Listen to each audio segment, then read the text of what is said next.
LinkedIn believes B2B marketing can be B2 brilliant, B2 bold, and B2 breakthrough. How? With a platform purpose-built to make B2B marketing mean more for your business. A platform with tools to help you build better relationships with your key customers, to boost your buyer's journey while building your brand. A platform with trusted data and lead generation you need to beat your KPIs, drive ROI, and stand out amongst the competition. And with the targeting tools on LinkedIn, you can reach your precise audience right down to their job title, company name, location, and more to make sure your ads are always seen by those who matter. So let's get ready to B2 boldly go where no marketer has gone before, because LinkedIn is where B2B is everything it can be. Rethink your B2B marketing ads and get $100 credits on your next campaign. Go to linkedin.com/MPN to claim your credit. That's linkedin.com/MPN. Terms and conditions apply. How can you change the world, build a company, or establish an industry if no one knows you exist? Marketing makes you exist. The Space Marketing Podcast is where we explore marketing principles, strategies, and tactics through the lens of space.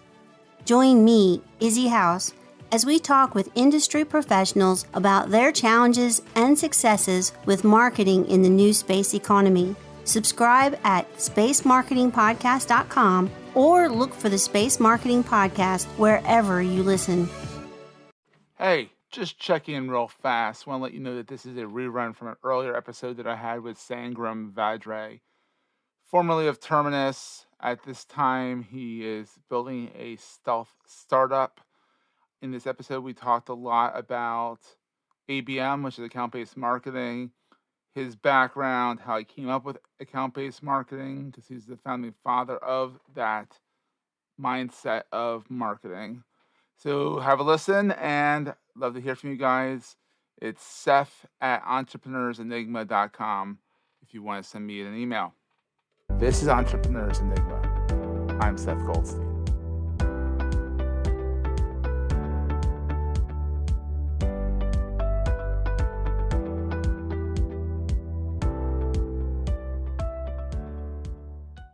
Hey everybody, this episode is with Sangram Vadre.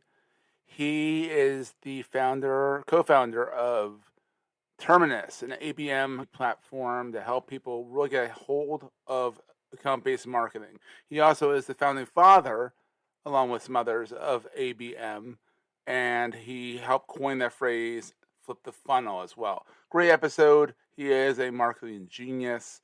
Hopefully you enjoy it. I've known Sangram for 13 plus years. He's full of great knowledge. Find him on LinkedIn. Find him over Terminus, TERMINUS.com. I hope you enjoyed the show, because I certainly did. Hey everybody, welcome to another edition of the Entrepreneurs Enigma podcast. I'm Seth. With me today is Sangram Vadre of a bunch of different things. The co-founder of Terminus, which is an ABM, account-based marketing platform. We'll talk about that. He's also the brains behind ABM in general. He has 3 books out there. His most recent one is Move, the 4 questions you have to ask to go to market. That's a great one. ABM to B2B. He has a Flip My Funnel podcast. I mean, literally, this guy doesn't sleep. And in addition to that, he has a great community called Peak.Community, which I'm a member of. Love it. It's a bunch of marketers in there, not trying to sell each other, just trying to help each other get 1% better. Is it every day or every week?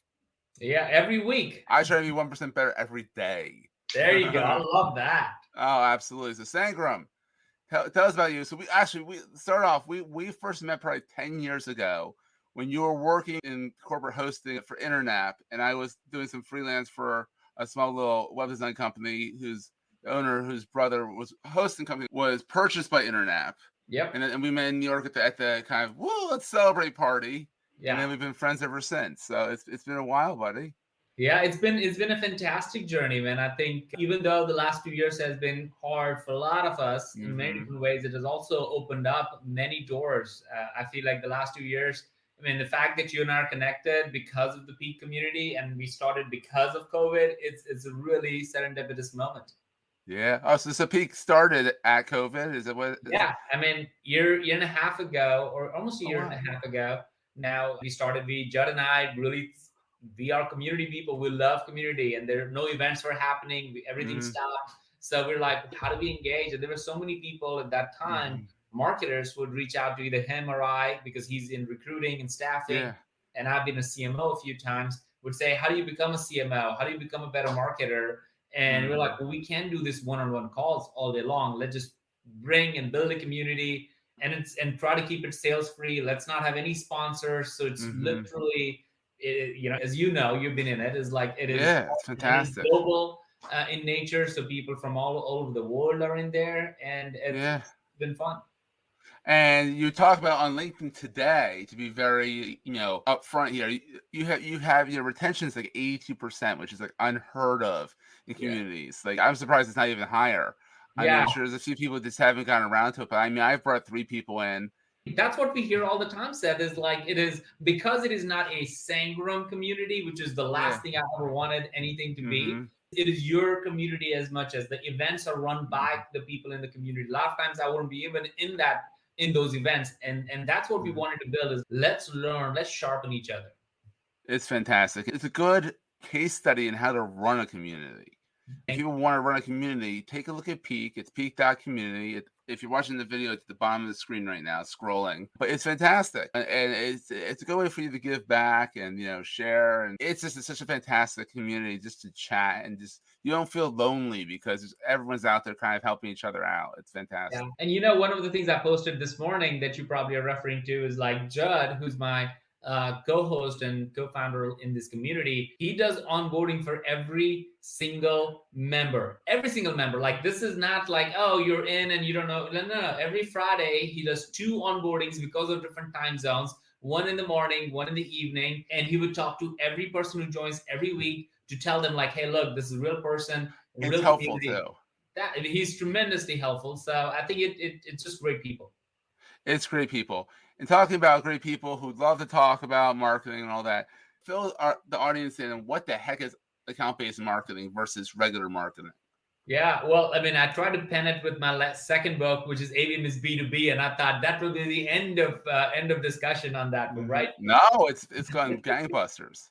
It has. What's interesting is it's really no different than better marketing and sales. So I think about it as in B2B, we all know these 3 things. Number one, we know there's more than one person making a buying decision. So it's a committee, you have 4 or 5 people, sometimes maybe even 7 based on some studies, part of the decision-making process.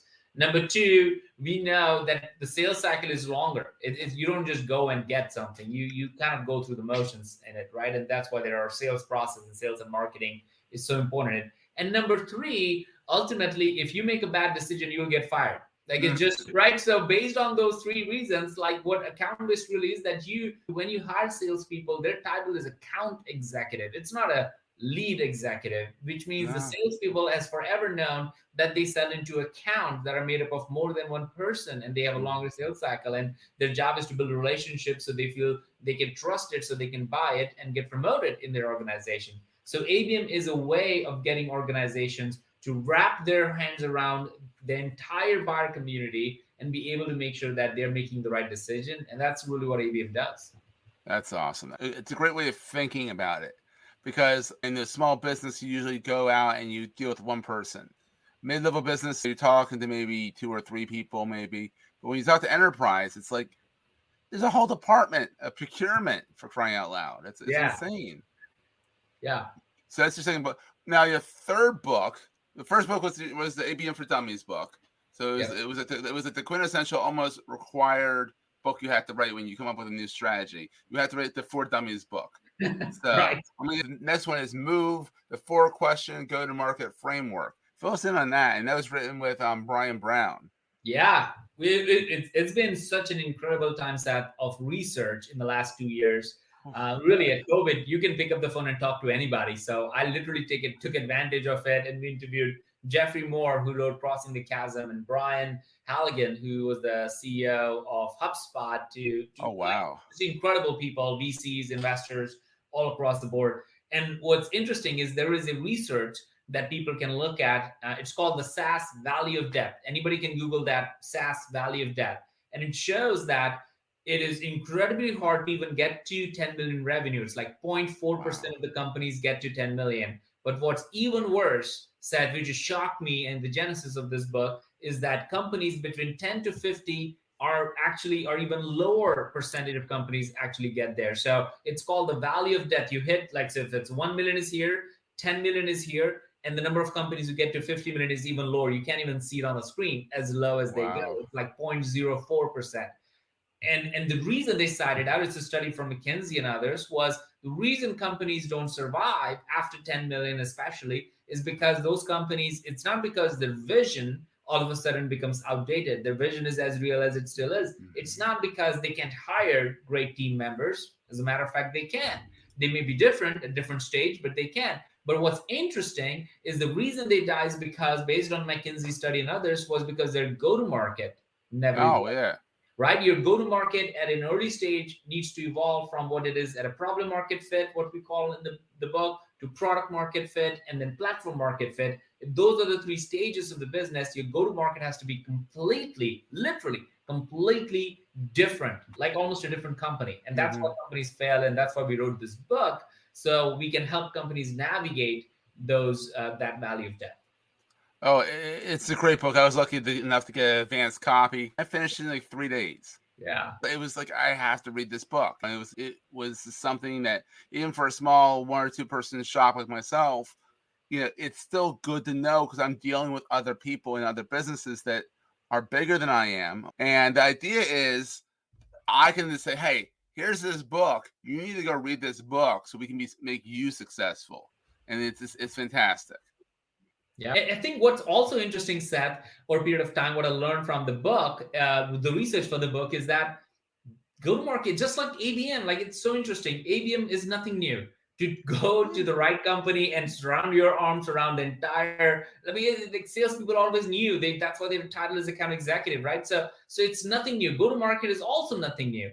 But what's interesting is people have just not been defining it well, not creating a framework around it. And if you look at all the books I've ever written so far, like all three of them, the first book, the Dummies book, had the Flip My Funnel framework. The second book that I wrote, ABM is B2B, had the team framework. And now, as you look at this book, The Move, the 4-question go-to-market framework, has the Move framework. So to me, I love practical stuff, not just inspirational stuff. I love stuff that people can take and implement tomorrow in their organization and see how it works. So my goal and hope is that people would not be just inspired, but rather create a change and transformation in their organization.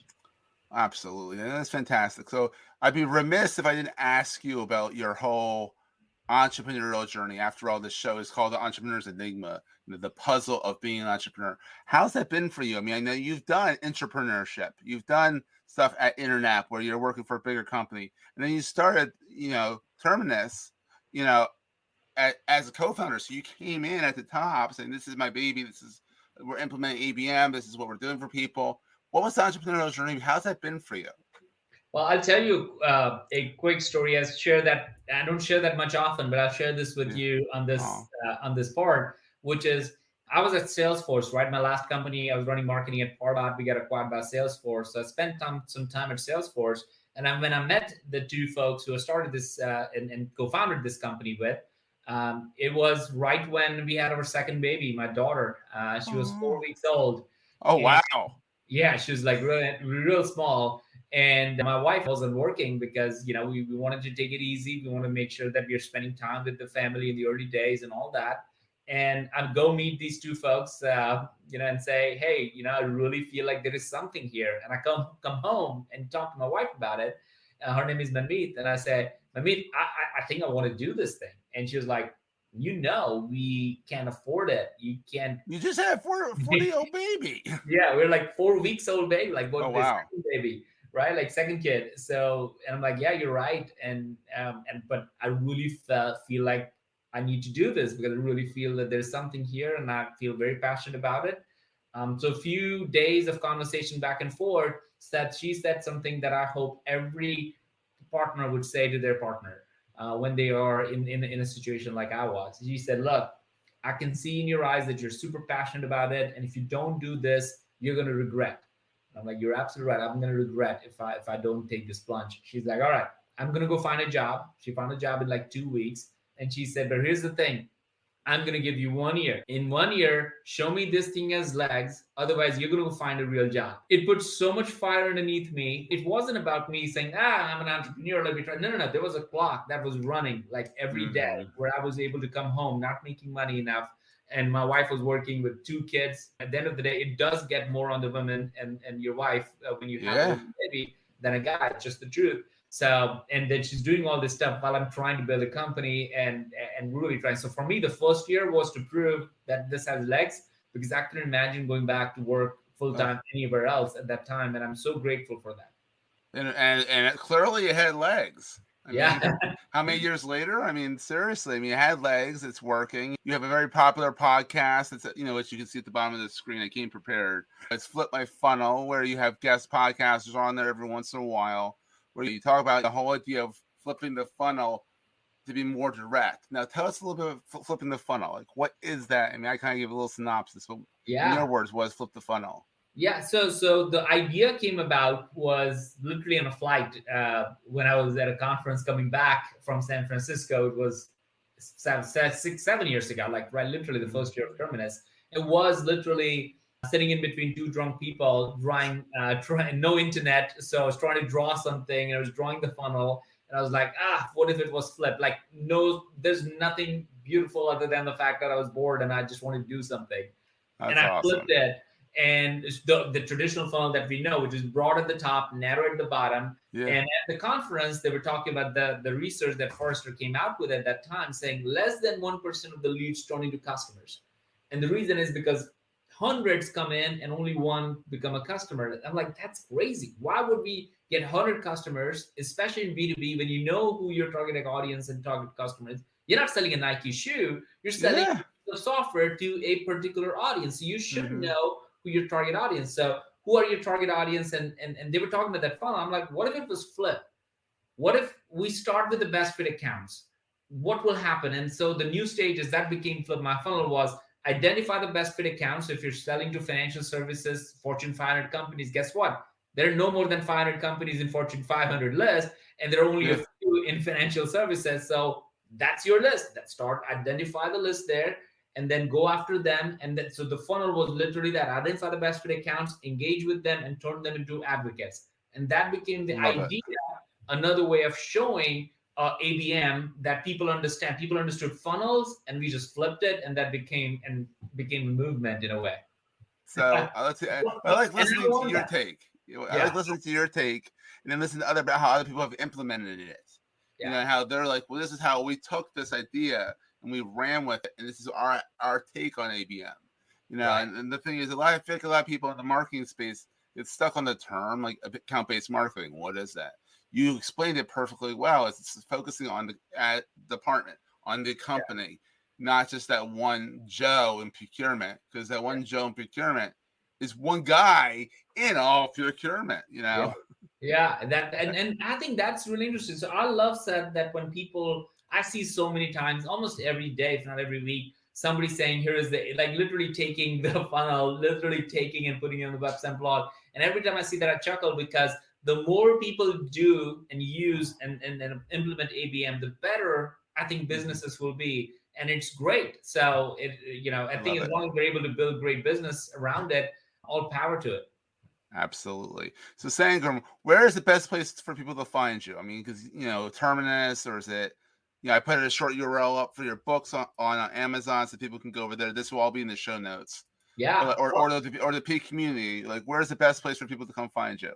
Yeah, if you're a marketer, I would highly recommend, as Seth says, go check out Peak.Community, because that's where we love, and I engage over there a lot more every day, every week. But outside of that, I would say just connect with me on LinkedIn. You're very big on LinkedIn. I share. That's the only platform I'm on. I'm not on Facebook. I'm not on any other place, really. I'm like Twitter only when I do events and stuff. Yeah, but Twitter's fun, but Twitter's fun to follow hashtags and stuff like that. LinkedIn has gotten so much better lately. So so I engage over there. I made a decision, Seth, about 3 years ago, that I will learn something every day. And if you think about it, that's how Peak is about, right? Getting 1% in a week better every week. So in order to learn something every day, I have to share with myself every day. So to me, LinkedIn, I just share with myself. It's my notes to myself many times. And if it inspires others, great. If not, I don't care. I just want to learn. No, it helped you. It inspired you, and that's what matters. So definitely. So everybody, if you love the show and you want to subscribe, go to entrepreneursenigma.com. And if you really want to show some love, go to the podcast directory of your choice. Does not have to be Apple. There's Podchaser out there. The Podcast Index doesn't have a review platform, but it's the index for podcasting. But please give us a review that helps everyone get us found in Sangram. It's always fun chatting with you. It's been too long. We gotta make sure we chat more often. I love it, man. Thank you for who you are and what you do, man. Thank you, Seth. That was a great show. Hey, if you're enjoying Entrepreneurs Enigma, please give us a review on the podcast directory of your choice. We're on all of them. And these reviews really help others find the show. Also, if you're getting value from the show and want to buy me a coffee, go to the show notes and click on the link to help me stay awake while I bring you more great episodes to your ears. That's in the show notes, and I look forward to the next episode. Take care, guys.